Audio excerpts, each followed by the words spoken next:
Hello, my dear students. Welcome you once again to my class.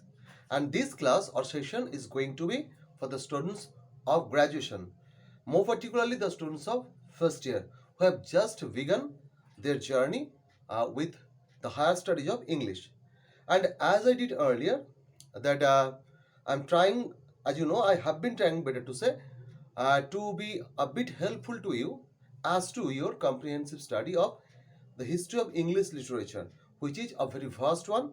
And I told you, better to say, I promised to you that I would try my best to be systematic and obviously within brief span to be a little bit kind of help hand so that you can have a comprehensive command over this very useful field of study.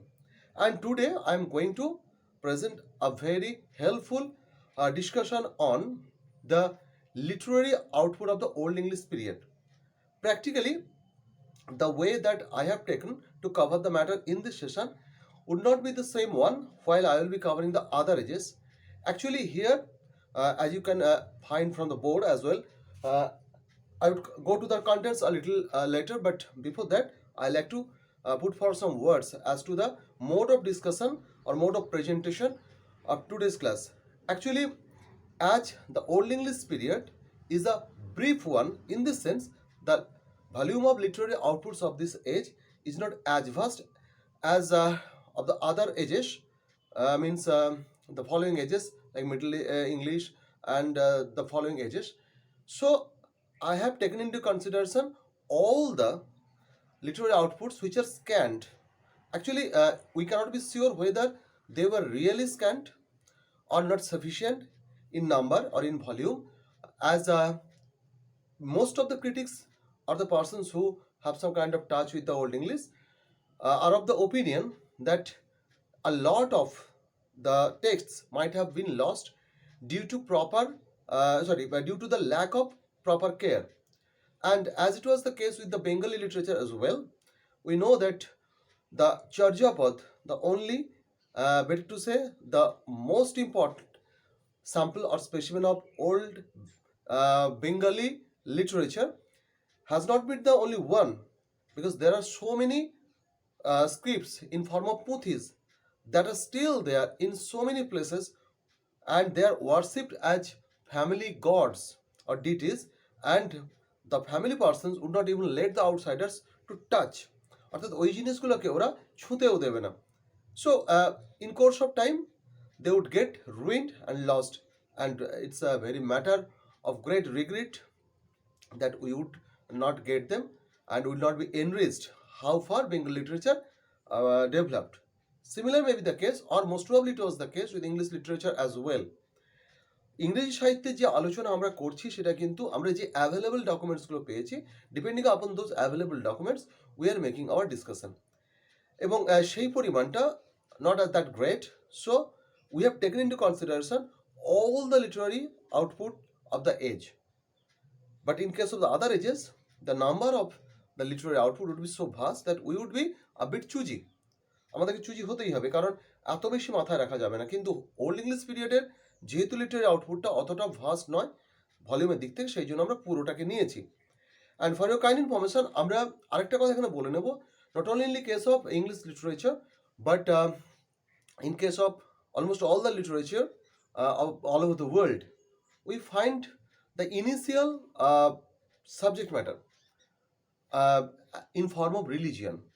ধর্ম থেকে প্রথম সাহিত্যের উৎপত্তি। Actually ধর্মীয় সাহিত্য, religious literature is the earliest form of literature in case of the literatures all over the world. And along with that, in English as well as in Bengal literature, in Sanskrit literature, we would also come across, and in other literatures as well, heroism to be the second important motive or subject matter of literature. এই দুটো বিষয় নিয়ে কিন্তু মূলত লেখা হয়েছে। কেন লেখা হয়েছে?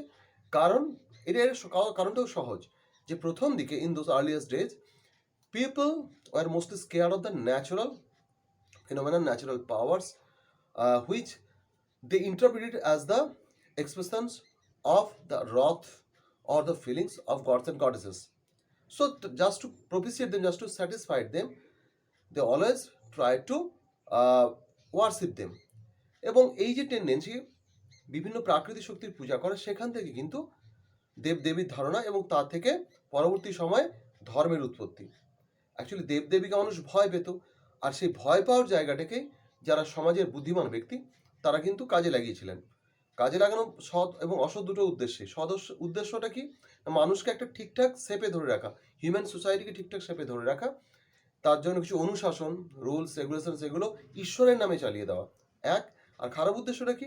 না, ঈশ্বরের নামে ভয় পাইয়ে কিছু ধান্দাবাজ ধূর্ত মানুষ, যারা খুব শ্রুড কানিং পার্সন, তারা মানুষকে এক্সপ্লয়েট করেছে। এটা আমরা সব ধর্মের ক্ষেত্রে দেখতে পাই, এখনও দেখি। অ্যাকচুয়ালি এটা মানে একটা ইউনিভার্সাল ট্রুথ অলমোস্ট। তো এটা একটা বিষয়। তো আমরা দেখতে পাচ্ছি কি না, ধর্ম মানুষের জীবনের প্রথম বাইন্ডিং ফোর্স ছিল, ওকে, এবং সোশ্যালাইজিং একটা পাওয়ারও ছিল। এবং সেকেন্ড ওয়ান, প্রথম দিকে যেটা আমরা দেখি, মানুষকে বেঁচে থাকতে হয়েছে লড়াই করে। মানে লড়াই এখনও চলছে, ওই একটা স্লোগান আছে না, লড়াই লড়াই লড়াই চাই, লড়াই করে বাঁচতে চাই। তো এই কথাটা যে সোর্স থেকে আসুস না কেন, মূল বিষয়টা হচ্ছে আমাদেরকে ফাইট করতে হয়। এবং in those earlier days that struggle was severe one, was very severe one. কারণ মানুষের হাতে তখন অস্ত্র ছিল না, মানুষের মধ্যে এত বেশি ডেভেলপ নলেজ ছিল না। মানুষ তখন মূলত গায়ের জোরে অন্যান্য প্রাণীদের সঙ্গে লড়াই করে বেঁচে থেকেছে। সো দ্যাটস ওয়াই মানুষকে খুব হিরোইক হতে হতো, ডেয়ার ডেভিল টাইপ হতে হতো। এবং সেখানে দেখা যাচ্ছে হিরোইজম কিন্তু একটা গুরুত্বপূর্ণ ব্যাপার ছিল মানুষের জগতে। যুদ্ধ, মানে ওয়ারফেয়ার, ব্যাটলস এবং তার সঙ্গে রিলেটেড হিরোইজম একটা বড় বিষয়। ফলে আমরা দেখতে পাবো কি না, অ্যাকচুয়ালি মানুষের জীবনের গুরুত্বপূর্ণ দুটো আসপেক্ট হচ্ছে, একটা হচ্ছে রিলিজিয়ান, একটা হচ্ছে হিরোইজম বা ওয়ারফেয়ার। ফলে এই দুটো সাবজেক্টকে নিয়ে মূলত দেখা যাবে যে কি সাহিত্য রচিত হয়েছে। এবং in case of English literature, in more particularly in relation to the old English literature, we would come across the main two trends to be religious poetry and heroic poetry. আর রিলিজিয়াস পোয়েট্রি আরেকটা নামে বলা হচ্ছে Christian poetry, আর heroic পোয়েট্রিটাকে বলা হচ্ছে quite naturally পেগান poetry. তো এটা মূল দুটো ভাগ। এবারে আমরা কিন্তু চলে যাব যে আমরা ডায়াগ্রামটা এখানে এঁকেছি, এই ডায়াগ্রামটা অবশ্যই তোমরা কিন্তু নোট ডাউন করে নিও, কারণ এটা তোমাদের খুব কাজে লাগবে। প্রত্যেকটা যুগের সাপেক্ষে আমরা এরকম এক বা একাধিক, one or more diagrams we would draw, just to make the matter clear and of course to concentrate them in a very short space. পুরো ব্যাপারটাকে চোখের সামনে এক পাতায় ধরে রাখতে গিয়ে এই ডায়াগ্রামগুলো খুব কাজে দেয়। তো এই ডায়াগ্রামটা একটু দেখে নেওয়া যাক। তো যেটা আমি করেছি এখানটাতে, ওল্ড ইংলিশ লিটারেচার, যেটা আমরা মিনস ওল্ড ইংলিশ লিটারেচার, সেটাকে আমরা দুটো ভাগে ভাগ করেছি, পোয়েট্রি অ্যান্ড প্রোজ। এবং কোয়াইট ন্যাচারালি এটা তোমরা জানো বোধ হয় যে poetry made it's appearance earlier, not only in case of English literature but all over the world. Poetry অনেক আগে এসছে, প্রোজ অনেক পরে এসে। প্রশ্ন আসতে পারে যে প্রোজে তো মানুষ আমরা ডেলি লাইফে কথা বলি, তাহলে পোয়েট্রি আগে এলো কেন? পোয়েট্রি তো আমাদের কাছে ওরকম নর্মাল ডে টু ডে যে কনভারসেশন তার তো মিডিয়াম নয়। প্র্যাকটিক্যালি এর একটা কারণ হচ্ছে এই যে পোয়েট্রি ব্যাপারটা এরকম এসছে আগে, কারণ মানুষ প্রথমে ভেবেছে যে ডে টু ডে প্রতিদিনের ভাষায় যে কথা বলি সেই ভাষায় সাহিত্য রচনা ঠিক নয়। মানে বিষয়টা হচ্ছে এরকমভাবে যে অনুষ্ঠান বাড়িতে গিয়ে তুমি যদি কারো বাড়িতে তোমাকে চুনো মাছের ঝাল অফার করে, কি দেখা যাবে হয়তো কাঁকড়ার টক অফার করে, তুমি প্রথমে হকচকে যাবে, তুমি ভাবতেই পারবে না, বা একটু ডিসস্যাটিসফাইড হবে। ব্যাপারটা এরকম, চচ্চড়ি যদি তোমাকে একটা দেওয়া হয়, যে যেরকম পাঁচমিশালি চচ্চড়ি হয়, ওখানে আমরা এক্সপেক্ট করি যে অন্য কিছু, যদি কোনো বিয়ে বাড়ি বা অন্য কোনো অকেজনে যাই, তো সেক্ষেত্রে হবে কি, এটা কেউ দিতেই পারে, এটা এটা আমরা প্রতিদিন ঘরে খাই, কিন্তু আমাদের এক্সপেকটেশন হচ্ছে as it is something special, so the menu should also be special. Similar was the case with literature. People usually thought that as prose is the medium of day-to-day expression, so it cannot be the language of the gods and goddesses about whom they are going to compose something. ঈশ্বরের ভাষা, ভগবান বা যারা দেব দেবীদের ভাষা, তাদের ভাষা আমাদের মতো হতে পারে না, তারা সুপিরিয়ার লেভেলের মানুষ। ফলে তাদের ভাষাটা অন্যরকম হবে, আর সেই অন্যরকম ভাষাটাই হচ্ছে পোয়েট্রি। তো সেই পোয়েট্রির জায়গাটা আমরা এই জন্য আগে দেখি। তো দেখতে পাচ্ছি কি আমরা, যেখানে রয়েছে পোয়েট্রি এবং প্রোজ। পোয়েট্রির ক্ষেত্রে আমরা দুটো মেন ভাগ করেছি, একটা 3 নম্বর ভাগও করেছি যেটা মাঝখানে রেখেছি, কেন সেটা পরে আসছে। Heroic or pagan poetry, religious or Christian poetry.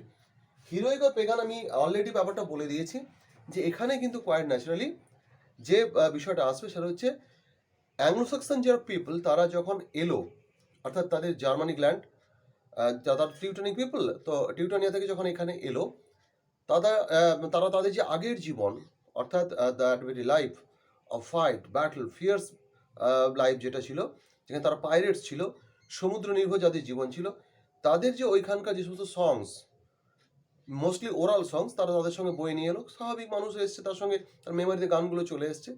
Actually those were mostly the war cries, war songs, or some compositions with which they inspired themselves for battles or fierce kind of occupations. তো এই যে যে গানগুলোতে তারা নিজেদেরকে উৎসাহিত করতো, সেগুলো সঙ্গে সঙ্গে এলো। এবং এই গানগুলো তারা কিন্তু লেখেনি, লিখেছে পরের দিকে লোকেরা। মানে পরের দিকে বলতে যারা ক্রিশ্চিয়ান মিশনারিজ এলেন পরের সেঞ্চুরিতে, তো 6th সেঞ্চুরিতে এসে তাদেরকে ক্রিশ্চিয়ানাইজ করলেন, এটা এর আগের ভিডিওতে আমি বলেছি। তারা এসে কিন্তু কোয়াইট ন্যাচারালি এগুলোকে নোট ডাউন করে রাখলেন বা পুট ডাউন করলেন বিভিন্ন লিখিত ফর্মে। তো সেইখানে দাঁড়িয়ে আমরা দেখছি কি না, এই যে সংস বলো বা পোয়েমস বলো, যাই বলো না কেন, সেগুলো হিরোইক আর পেগান। অ্যাকচুয়ালি যদি আমরা নন রিলিজিয়াস ভাবি, এই টার্মটা যদি আমরা হিরোইক না লিখে লিখতাম নন রিলিজিয়াস, তাহলে কিন্তু সেকেন্ড গ্রুপটাও এর সঙ্গে চলে আসতো, এটা একসঙ্গে ঢুকে পড়তো। সেই জন্য এটাকে আমি হিরোইক অথবা পেগান লিখেছি, নন রিলিজিয়াস এই কথাটা লিখিনি। এখানে কি কি আসছে, এখানে আসছে এই জাস্ট নামগুলো। আজকে কিন্তু আমি ডিটেলসে আলোচনায় যাবো না, এগুলো ডিটেলস আলোচনা পার্ট করে আমাকে করতে হবে, কারণ এটা নাহলে বিশাল বড় ভিডিও হয়ে যাবে। তো জাস্ট নামগুলোকে, এই ডায়াগ্রামটাকে তোমরা তুলে নেবে। দেখতে পাচ্ছ Beowulf, BEOWLF, Widsith, Waldere, the fight at Finnsburh, অথবা এটাকে ব্যাটল অফ ফিন্সবারও বলা হয়, FINNSBURH, the battle of Brunanburh, BRUNANBURH, and the battle of Maldon. অর্থাৎ 1 2 3 4 5 6টা আমরা পেয়েছি। এই 6টার মধ্যে Beowulf definitely the most important one. এটা একটা এপিক, ওল্ড ইংলিশ এপিক বলা হচ্ছে, all the not full fledged epic. বাদ বাকিগুলোও কিন্তু হিরোইক পোয়েট্রি গ্রুপে পড়ছে, এবং তাদের বিভিন্ন যে অকেশনস রয়েছে, সেই অকেশনগুলো কোনো না কোনো যুদ্ধ, বা অনেক ক্ষেত্রে যুদ্ধ না হয়ে আরও কিছু বিষয়বস্তুও রয়েছে, সেটা আমরা পরে ডিটেলসে আসবো, যখন আমরা প্রত্যেকটা ওয়ার্ড ধরে ধরে আলাদা আলাদা আলোচনা করব। ঠিক আছে, তো আমরা নামগুলো মোটামুটি আরেকবার দেখে নেব। Beowulf, Widsith, Waldere, the fight at Finnsburh or the battle of Finnsburh, দুটো নামেই চলে, the battle of Brunanburh and the battle of Maldon. এবার ওল্ড ইংলিশ এলিজিস, অ্যাকচুয়ালি এগুলো বলা হচ্ছে পার্সোনাল লিরিক্স। এই পার্সোনাল লিরিক কথাটা আমি অ্যাকচুয়ালি স্যাড লিরিক্স লিখেছি, কারণ লিরিক কথাটা এইখানেও হয়তো কোনো কোনো ক্ষেত্রে অ্যাপ্লিকেবল হয়ে যাবে। লিরিক বিষয়টা হচ্ছে, আমরা জানি it is the expression by the poet of his or her own feelings, এই তো। সেক্ষেত্রে কিন্তু এই কবিতাগুলোর ক্ষেত্রে লিরিক কথাটা ঢুকে যাবে। তাই এটাকে এলিজি কথাটা, যেটা অ্যালফ্রেড ব্যবহার করেছেন, এডওয়ার্ড অ্যালবার্ট ব্যবহার করেছেন তার বইতে, সেটাই আমার মনে হচ্ছে অনেক বেশি অ্যাপ্রোপ্রিয়েট। তাই এলিজি কথাটাকে প্রথম লিখেছি, অথবা কোনো কোনো বইতে তোমরা এটাকে স্যাড লিরিক্স বা পার্সোনাল লিরিক্স হিসাবেও মেনশন হতে দেখবে। তো বিষয়টা হচ্ছে, দেখতে পাচ্ছি আমরা এখানে কি কি রয়েছে, the wanderer, WANDERER, the seafarer, SEAFARER, the wanderer, seafarer, wife's lament, husband's message, Deor's lament, DEOR', Deor's lament, the ruined burg, অথবা অনেকে রুইন্ড বার্জও বলে। উইটসিথ এখানেও রয়েছে, দুটোর মধ্যে কমন ফিচার্স রয়েছে, তাই উইটসিথকে আমি আলাদাভাবে এটাকে মেনশন করেছি। অনেকে উইটসিথকে এলিজির গ্রুপে ঢোকান, আবার যদি এডওয়ার্ড অ্যালবার্ট দেখো, তাহলে কিন্তু উইটসিথকে ওখানে ধরা হয়েছে। তো তাই এই যে 6টা বা 7টা যাই বলি না কেন, এগুলো হচ্ছে এলিজি গ্রুপে। এলিজি মানে আমরা জানি যে সং অফ ল্যামেন্টেশন, অর্থাৎ যেখানে কোনো কিছু বিলাপ করা হয়েছে, কোনো কিছু জিনিসের loss, some personal loss, maybe not personal but also some kind of greater loss, কোনো একটা লস্ট গ্লোরি, কোনো একটা লস্ট অ্যাচিভমেন্ট সারা দেশের বা কোনো জাতির ক্ষেত্রে, এরকম হতে পারে। পার্সোনাল লসের জায়গা থেকে আমরা এলিজি লিখতে বা লেখা হতে দেখি। And also sometimes we find that elegies are written out of the sense of loss of some greater cause. Okay, so these are the elegies, and from there on we would switch over to religious or Christian poetry. Actually এই যে গ্রুপটা রয়েছে, এখানে আমরা দুজন একে পাবো। Actually এখানে কবিদের নামটা আমরা এখানে খুব একটা মেনশন করিনি, কিন্তু এখানে মেনশন করছি কেট বন এবং সিনেউলফ, এই দুজনের নাম এর আগেও আমরা বলেছি। তো আমি আজকে যেহেতু এখানে মূলত ওয়ার্কগুলো লিখেছি, সেখানে কেট বনের গ্রুপটা আমরা ভালো করে জানি, যে Genesis, the Genesis, Exodus, Daniel, Christ and Saturn, এই যে 4টে, এইটা মূলত আমরা কেডমনিক গ্রুপটা এনে এসেছি। এবারে Juliana, Elene, Christ, the fates of the apostles and dream of the rood, এই যে 5, 6, 7, 8, 9 এই 5টা পোয়েমের মধ্যে এদেরকে কেডমনিক সিনোল ফেন গ্রুপে আমরা রাখছি, কিন্তু সবগুলো কবিতা একদম প্রপারলি সিনোল ফেন লেখা এরকম ক্লেমটা করা যাবে না। তাহলে আমরা দেখে নিচ্ছি কি 4টে কবিতা, the Genesis, Exodus, EXODUS, the Genesis, Daniel, Christ and Satan, এবং পরে দিকে দেখছি Juliana, Elene, Christ, the fates of the apostles, APOSTLES, and the dream of the rood, RWD.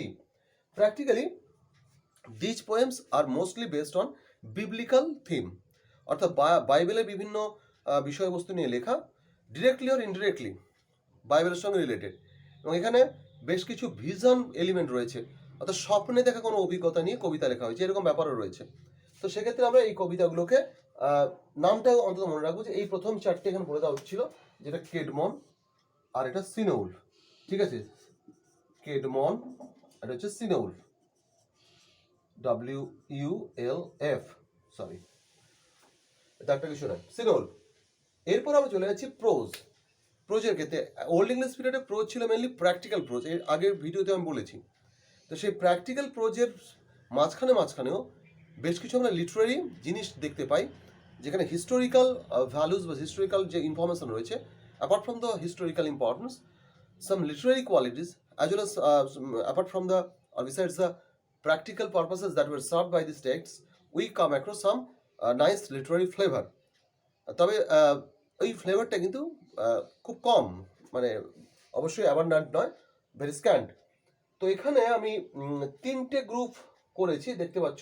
প্রথমটা একটা বেশ বড় গ্রুপ, তার মধ্যে প্রথম 5টা 1, 2, 3, 4, 5 এবং লাস্টেরটা সেটাও অ্যালফ্রেডের নামে গেছে, রাজা অ্যালফ্রেড, কিং অ্যালফ্রেড। প্রথম 5টা কিন্তু ট্রান্সলেশনস। সেই সময় যে কটা ভালো বই আমরা দেখি মোটামুটি ওল্ড ইংলিশ পিরিয়ডে ইংল্যান্ডে, তার অস্তিত্ব বলতে নট ইন হিউজ নাম্বার, খুব একটা হয়তো থাকতো, একটা দুটো এরকম, কারণ ওগুলো সবই ছিল হাতে লেখা। তো এগুলো ছিল ট্রান্সলেশন, ল্যাটিন ওয়ার্কস থেকে ট্রান্সলেট করা হয়েছিল। আমরা কি দেখছি, pastoral care by Pope Gregory, এটা বুঝতেই পারছো যে কয়না ছিল, এটা ডিডাকটিভ এবং রিলিজিয়াস ফ্লেভার রয়েছে। পোপ গ্রেগরির লেখা প্যাস্টোরাল কেয়ার। ওরোসিয়াস, OROSIOUS, ওরোসিয়াসের লেখা the history of the world. বিডের লেখা এক্লেজিয়াস্টিক্যাল হিস্ট্রি,